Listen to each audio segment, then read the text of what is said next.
Kesi ya Tundu Lissu na taswira ya taifa. Katika historia ya mataifa mengi, kuna nyakati fulani ambapo tukio moja humzidi mhusika wake. Linakuwa zaidi ya jina, zaidi ya kesi, na zaidi ya ukurasa wa mahakamani. Linageuka kuwa alama ya mjadala mpana kuhusu mwelekeo wa nchi, uhusiano kati ya wananchi na dola, na nafasi ya haki katika maisha ya kila siku.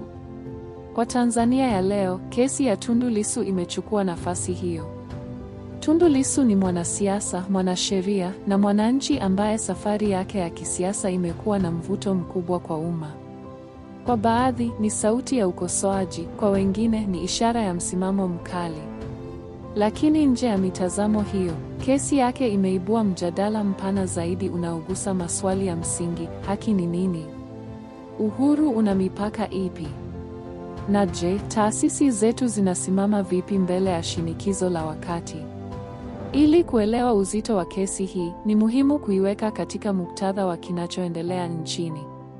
Tanzania ni taifa lenye historia ya amani, umoja, na utulivu wa kisiasa ukilinganishwa na mataifa mengi jirani. Hata hivyo, kama ilivyo kwa jamii zote zinazoendelea, mabadiliko ya kijamii, kiuchumi, na kisiasa huleta changamoto mpya. Ukuaji wa teknolojia, mitandao ya kijamii, na ongezeko la uelewa wa haki za kiraia vimebadilisha namna wananchi wanavyohoji mamlaka. Katika mazingira haya, sauti za upinzani zimekuwa zikisikika zaidi, na pamoja nazo, mijadala kuhusu mipaka ya uhuru wa maoni. Kesi ya Tundu Lissu imeibuka katikati ya mjadala huu. Kwa wengi, si swali tu la hatia au kutokuwa na hatia, bali ni jaribio la kuona kama misingi ya haki inafanya kazi bila woga wala upendeleo. Mahakama, kama mhimili wa haki, imekuwa katikati ya macho ya umma. Kila hatua ya kesi, kila tarehe ya kusikilizwa, na kila uamuzi mdogo umechambuliwa na kujadiliwa mitaani, kwenye vyombo vya habari, na kwenye mitandao ya kijamii. Hii inaonyesha jambo moja muhimu: wananchi wanajali. Wanajali haki, wanajali mustakabali wa nchi yao, na wanajali nafasi yao katika mfumo wa utawala. Lakini pia kuna upande mwingine wa simulizi hii. Serikali, kwa upande wake, ina wajibu wa kulinda usalama, utulivu, na maslahi ya taifa kwa ujumla.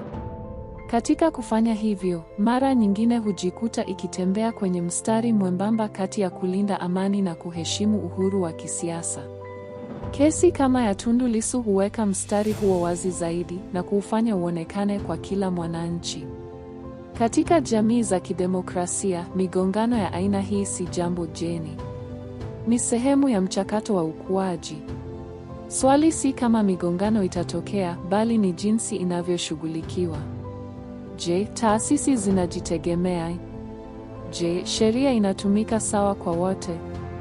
Je, haki inaonekana kutendeka na pia kuonekana imetendeka? Kwa vijana wa Kitanzania, kesi hii imekuwa darasa la uraia. Wengi wao hawakuwahi kufuatilia kesi za kisiasa hapo awali, lakini sasa wanajifunza maneno kama katiba, haki za msingi, uhuru wa kujieleza, na utawala wa sheria.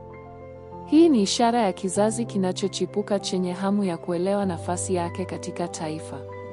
Kwa upande wa wanahabari na wasomi, kesi ya Tundu Lissu imekuwa chanzo cha tafakuri pana.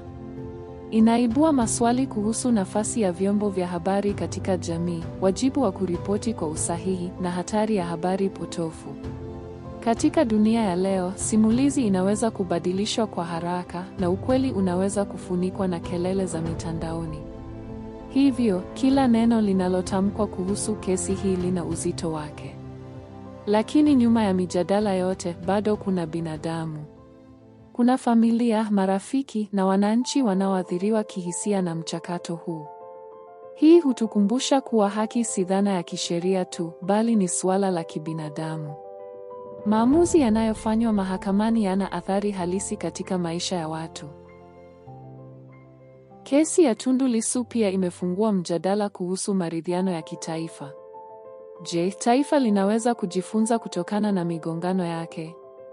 Je, kuna nafasi ya kujenga mazungumzo badala ya misimamo mikali?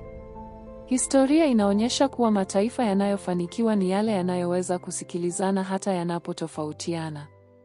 Katika muktadha huu, simulizi ya kesi hii haipaswi kuwa ya ushindi au kushindwa kwa upande mmoja. Badala yake, inaweza kuwa fursa ya kujitathmini kama taifa. Kuangalia tulipotoka, tulipo na tunapotaka kwenda. Kujiuliza kama mifumo yetu inaimarisha imani ya wananchi au inaiacha ikitetereka. Kadri kesi inavyoendelea, macho ya wengi yataendelea kuwa mahakamani. Lakini labda swali kubwa zaidi liko nje ya jengo la mahakama. Baada ya kesi hii, tutakuwa taifa la aina gani? Taifa linalogawanyika zaidi au taifa lililojifunza thamani ya haki, uvumilivu na mazungumzo? Kwa sababu mwishowe, kesi ya Tundu Lissu si hadithi ya mtu mmoja pekee. Ni sehemu ya hadithi kubwa ya Tanzania. Hadithi ya taifa linalojitafuta katika dunia inayobadilika kwa kasi. Hadithi ya wananchi wanaotaka kusikika na taasisi zinazojifunza kuwahudumia kwa haki. Na hadithi hii itaendelea kuandikwa si mahakamani tu, bali katika mioyo na mawazo ya Watanzania wote.